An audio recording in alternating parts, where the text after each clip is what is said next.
All right, good afternoon or morning, depending on the time zone you're in, maybe even evening. Who knows? I hope you're watching this, folks. This is PM Podcast. Another edition of the Dynamic Duo is back. And of course, folks, what we do best, we like to chat about all the hot topics, the important topics when it comes to physician recruiting. And today we're going to do a little bit of a different spin here. This is a recap best of from 2025, where we're going to kind of mash up all the important stuff we've chatted about over the year, put it together. And we know you all are about to start recruiting again for January. You're going crazy right now, reaching out to candidates. So let's compile all the best of the best so you know what to build on and to start with in 2026. But before we dive into that, of course, got to reintroduce ourselves. My name is Gary, account manager here with Practice Match for over 8 years now. Time is flying. Sure And is. just having an absolute blast doing it, helping you all find those candidates, filling those holes with new candidates all across the board. But I can't do this by myself, folks. I can't do it at all. Matter of fact, I'm not even the most important piece of this puzzle. I have to mention that I have an awesome partner here, and we're going to let her introduce herself. So, Lauren, please take on over. Hey, Gary. Hey, everybody. Happy New Year. Happy 2026. I'm Lauren. I'm one of the regional sales directors here at Practice Match. And yeah, we are a mighty team here to help you put cheeks in the seats. Now, Gary, you mentioned that, those of you out there listening are probably really hustling to reach out to those candidates. And that's a great thing, right? January through March is a really great time for those candidates to be looking at jobs, to be having these conversations. So let's get into it. So we wanted to talk about some of the things that we were reflecting on 2025 and what we sort of learned from our focus groups that we host with our candidates throughout the year. Deb, our girl over in our tech team, does an awesome job of rounding these candidates up. Thank you, Deb. First thing we want to talk about is a tried and true conversation topic of outreach, right? The crux of what we do here, which is your email and your text message and your phone call outreach. So, unfortunately or fortunately, those three methods are still top priority. And we just want to kind of go into what we discovered as far as email subject lines and text messages, right? Those two points of communication are kind of similar because they're short, right? They're attention grabbers. Or are they? So when we asked our candidates in our focus groups what really grabbed their attention, what would cause them to open an email and read a little further into the body of the email, and ultimately the end goal is for them to click on that link to your job posting and hit apply or hit reply to your email or your text message. So bottom line, show me the money. Am I right, Gary? Show me the money. Pay me or leave me alone. Very simple. I just put it like this, folks. If you want to do numbers, you need to show numbers. And a lot of us, I think the perspective we lose is that, as I'll say regular folk for the sake of this conversation, non-doctors who are doing jobs for different pay than a physician is. We look at these numbers and we're like 300K, 400K. Like you're getting paid a lot of money, dude. It's not that big of a deal. But reality is these doctors are going to school for a long, extended period of time with the Have a lot intention of of debt. earning. Yes, yes. So that's Mhm. another piece we can't forget, we can't neglect. So we can't just brush aside a big salary in our mind when to them, they've got $200,000 in student loans. They've been in school since they were 19, focused solely on being in a medical career. So to diminish that and just think we're just going to put competitive salary, we're going to just hide the numbers. We're just not going to focus on that. It's ridiculous if you want to get Well, the feedback. that's true. And moreover is the fact that many states have now passed laws that require the salaries to be posted, right? So even if you're not in one of those affected states, somebody that candidate is looking at is, and that means that they're going to grab that more attention. So the overall tech takeaway here is the most effective subject lines and text messages are those that clearly state the compensation, the flexibility, and the location, all still very important to have in your subject line. So 300K, with a 100K sign-on bonus in St. Louis, Missouri, right? We want to make sure that all of those details are in that text message, are in that subject line, and that is going to grab the attention of the candidates. And Gary and I were reflecting before that. I speak with a lot of, we both speak with a lot of in-house recruitment teams every single day here, and we see through things that they've done with our client sourcing team, for example. Sometimes it's not just getting the candidates in the door, but it's being able to offer them a compensation that really matters. And you might have a lot of other things that are highlightable about your job, but the bottom line, if hospital XYZ down the street is going to pay them more, 9 times out of 10, that's what they're going to go.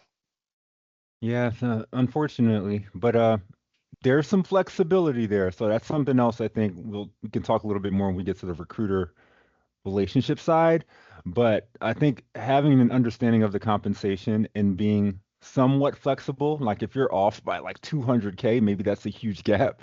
But understanding how important that money is, I think it's important for us to have an option to push a little in their direction, And we especially when we totally need get, people. yeah, and we totally get that if you're a sourcer or you're a recruiter on a team, that might be out of your control and your Yeah. power. But the bottom line, just researching and going through all the things we've learned in 2025, if you can get those numbers out there, give it a try. See if it increases your response rate. See if you can start more meaningful conversations. I think that's going to be very telling for you and your leadership moving forward. All right. So Amen. we talked about what are we wanting out of those texts and email subject lines for them to click on the job posting. And that's really where all the information is, right? That's where we want our candidates to land so that hopefully that next step is, again, hitting reply or hitting apply to that job. So yeah, Gary, what did we learn about what it takes for a good job posting this year? Well, what I will tell you is this used to be my specialty before I was an account manager. I was Mr. Job Match here at Practice Match, so I focused on jobs across the board. And I can tell you what it was years ago, it's only being reinforced more now. The past year, what we have seen, I need to know about my money. We've already kind of highlighted money big time when it comes to emails and text outreach. I need to know about my money. I need to know about the specifics of my job, meaning I'm going to have X amount of patients each day. I'm going to have this kind of support helping me out so I can focus on my patients and not have to deal with all the admin. I need to know the systems, the different tools I'm going to have access to. So when you're creating a job posting, that's what needs to be in there. And we can spend time all day talking about we have a new state of the art lunchroom or we just installed a nice sunroof over who cares? I Or need even to know about those the things. location and the area. I mean, those are certainly Yes. things that matter down the line, but when we're talking about capturing the attention of the candidates off the bat, those are the things that they care about. You have to imagine that you have 20 or 30 seconds of their attention. If you're Hmm. able to get them through your great subject line or your great email, your great text message to your job posting, then give them the meat and potatoes. Give them what they really want. And that is that compensation, specifics about that, where exactly the job is going to take place. Are they going to need to go to multiple facilities? All those types of information. And then as much about their active day to day as possible. So don't just take it from us, though. We talked to a couple of great residents at our New York City career fair just last a couple months ago, and we got word from them directly about what they want to see in a job posting. So let's take a look. So when I look at a job posting, I'm looking for something that's concise and to the point. But there's key factors that I'm looking for. Like I want to know how competitive the salary will be, especially for the region that the job posting is kind of looking for. I want to know where that I'll be working, of course, and then I kind of want to know what the level of work will be. Of course, I want to know if it's inpatient or outpatient. I want to know what kind of dynamics that comes with. Is there a call? And then of course I want to know is it optional to do like a 4-day work week or a telehealth option or anything like that? Is very important. When I'm looking at job postings, I will say like what I prefer to get sometimes what I don't get in postings. I think sometimes they will say like we have a competitive salary. I wish they would just give me the number rather than making that generic kind of statement.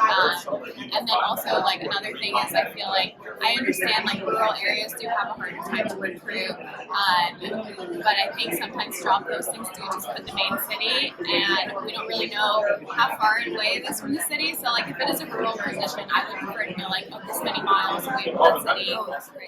So there you can see she really lays out specifically what she wants to see. Of course, talking first about money, talking about that location, and then saying what are the other possibilities? Is it possible to have a 4-day work week, right? If it is, then that's something we want to put in there, right? Flexibility. There's a lot of talk about physician autonomy. If there's anything that you can put into the job posting that will give them the idea that they've got a little autonomy over the way that they practice, over the way that they set their schedule, that's going to be a winning thing for you. Yeah, for sure. And I want to kind of just thinking here, some of the recruiters are going to see that and think, well, I don't know if I want to give all those details out in my job description. I want to wait to talk to them. You have to understand as well that this job that they're looking at, your job, is one of hundreds. So you can say, I'm going to wait for that conversation to talk about those things, but this job over there, and that job, and that job, and that job, they all have those details. So you might not even get a conversation. So be sure to be concise, be specific on what is offered, what they're going to be doing day to day. Set those expectations up front, and then you'll get a conversation from that. It doesn't work the other way around. Absolutely. And that kind of segues us nicely into the third point that we wanted to bring up from what we've learned in our experience talking with candidates in 2025. And that is their relationship with the recruiters. We asked a lot about if they knew the difference between, say, an in-house recruiter or somebody calling from a firm. And, Mhm. and for the most part, candidates don't. Right? They're way too busy with other things to kind of think about that. But what they do pay attention to is the type of communication. And this starts from the beginning of your cold outreach, whether that be by text message, by phone call, by email, which really it should be all three and consistently until we get an answer from them. Or what happens then after that conversation has already started? Again and again, we hear the feedback that the more communicative the recruiter is, if they've got one recruiter to work with, or at least a small team of recruiters, people that they know that they can get a quick answer from about something that might pop up as they go along. And, one thing that I really have absorbed this year as well from all the feedback we've gotten is nothing is set in stone until that candidate walks through the door and really starts their first day. Right. So what does that mean? Mhm. It means we really shouldn't stop our sourcing. We shouldn't just say, oh, well, we found the perfect candidate. We really like her. She hasn't signed an agreement yet. She's not going to be able to start for 6 months, but we're good. Let's stop everything else. Nothing is set in stone until that very first day starts, even if you do have that signed contract, even if everything's moving along. So what do we do with that, right? The feedback that we've gotten is consistent communication. Even if you don't have anything to share, there's no harm in a quick reach out, right? Twice a month, every couple of weeks to check in, make sure everything's going according to plan for them. Obviously, your first priority is filling that role within your organization. That you're losing money on the daily if that job opportunity is not filled. There's no doubt that that is the number one priority. But when it comes to your candidates, they should think that your number one priority is them and their well-being. That's what's going to make them walk through that door on day one with a big smile on their face. Amen. You said it. I think one of the things we forget about is these are people that we are trying to hire. We look at them so much as assets, or we see dollar signs. We're bringing them in, we're making this much money. But I remember one of the interviews that we conducted, one of the candidates specifically mentioned human connection. Like she said, that's what she is looking for. Having that communication is not just emailing them and be just harassing them with messages. It's connecting, it's listening, it's understanding what's important to them, it's making some adjustments to accommodate them whenever possible. Obviously, we don't have full control to do that every time, but you know, that's so important because people will remember you and they'll continue to respond, they'll continue to work with you if you're listening, if you're communicating clearly. I know one of the things that they can't stand is people who are just pushy. Because then yeah, you think you're being consistent and you're reaching out and you're like, I got to keep trying, I got to keep trying, but you're not listening to them. You're not doing anything that's connecting to them. So now you're just getting pushed into spam or you're being blocked entirely. So we have to know the difference between being someone who's connecting intentionally with this person versus being someone who's harassing them because I don't care what they want. I just have an agenda to push out. So And I something to think that think about, 26. that yeah, that can absolutely be the difference, right? And the feedback that we got is they are recognizing that in-house recruiters have this ability to know a lot about the specific job, a lot about the details of the organization, et cetera. That's one thing I love about our client sourcing option here at Practice Match because it's a bit unique. If you don't have an in-house sourcer or someone on your team that can do the amount of work that it takes to really source these candidates, consider hiring a team that works on behalf of your team, not that works on behalf of a bunch of people looking for jobs, but they're specifically spending the hours that you pay for them to connect one-on-one with those candidates. And they care about the candidates, right? When they meet with you and they tell you the feedback that they got, these are human beings that they've connected with. So I think that's an important thing to keep in mind and know that the work that you're doing is important. And it's sort of a combination. We talked with another candidate, a physician who's actually a self-employed pediatric physician at our New York City career fair. And she's had some really good insights to say about what she liked about communication with recruiters. I like the fact that the recruiter first touches base with me via email because we get so many spam calls on our telephone and they may be calling at the wrong time that we usually do not pay attention. Once we establish an email contact, then I would prefer a more personalized phone call. And I would like to have one recruiter, not just a standard, like a recruiter who has already spoken to me or who will get to know me and my needs. Yeah, so there she was saying, I like to establish an email communication, right? We need to make sure that your brand, that your message of the job that you have open is in multiple places. That legitimizes you as the recruiter. It legitimizes your organization. So she's saying, I like that there's an established email, right? I got the information. I got a link to the job opportunity. I can look at that if I'm interested. And then there's a personal outreach by phone, whether that be by phone call, by text message. And of course, by phone call, I mean leaving a voicemail, right? A lot of us screen our calls now, but there's nothing Hmm. stopping us from leaving a voicemail that almost always will make a transcription.